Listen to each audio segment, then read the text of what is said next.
Pozerám do izby a neverím, že si tu není. Sedím na tvojej posteli a strašne smutno je mi. Všetky ty veci, čo si nosil, tu ostali ležať. Všetko sa náhle zastavilo, čas prestal bežať. Každý deň čakáme, sme v tom, kedy zasa prídeš. Vidím tvoj úsmev, si tu s nami, nikdy neodídeš. Bol si tak mladý, plný života a ideálov. Rozdáva si radosť všade, tak bože, je to málo. Pýtam sa teba, prečo musí zomrieť mladý človek. Nepoznám odpoveď, pýtal som sa už kohokoľvek. Sedím tu sám s tvojou fotkou a nechcem veriť. Do konca života s tou bolesťou budem superiť. Ešte pred 2 dňami si sa chcel porozprávať. Koho by napadlo, že dnes ťa budem pochovávať. Rýchlo si odišiel z tohto sveta nečakane. Tú smutnú správu som musel povedať tvojej mame. Bola to rana bolestivá a veľká strata. Stratili sme milovaného syna, kamaráta. Budeš nám chýbať, nikdy na teba nezabudneme. Každý deň v našich srdciach navždy spolu zostaneme.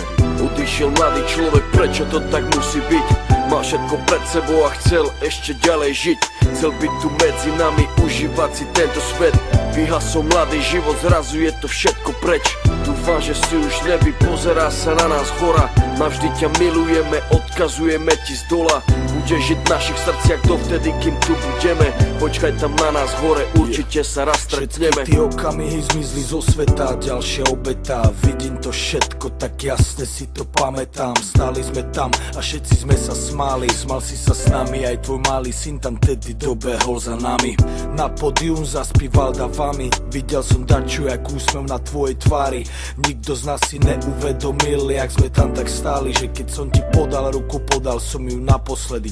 Môj brat stratil sestru za týždeň, mala mať 16. Vidím bolesť v jeho očách, vždy keď sa postaví pred nás. Vidím, že by jej dal všetko, no musí stačiť kvet. Vidím, že by dal svoj život, aby ju vrátil späť. Ľudia sa milujú a spravia pre seba hocičo. Najhoršie je, keď už nejde spraviť nič a bolí. To sú to tí veci, ktoré nikdy neprestanú boleť. Není väčšej tragédie, než keď zomre mladý človek. Jeden deň na ulici, druhý deň v nemocnici. Za chvíľu konec, za to život nebol v polovici. Kvôli duši mladej ľudia stracajú nádej. Ľudia stracajú sami seba, ale musia ísť ďalej. Chcem zapáliť sviečku pre všetkých mojich ľudí, ktorých nikdy nenahradia žiadny druhý. Nepomôžu prosby modlitby, žiadne iné gesto. Nikto už nikdy nezaplní to prázdne miesto. Odišiel mladý človek, prečo to tak musí byť? Mal všetko pred sebou a chcel ešte ďalej žiť. Chcel byť tu medzi nami, užívať si tento svet. Vyhasol mladý život, zrazu je to všetko preč. Dúfam, že si už nebi, pozerá sa na nás hora. Navždy ťa milujeme, odkazujeme ti z dola. Budeš žiť v našich srdciach dovtedy, kým tu budeme. Počkaj tam na nás hore, určite sa raz stretneme.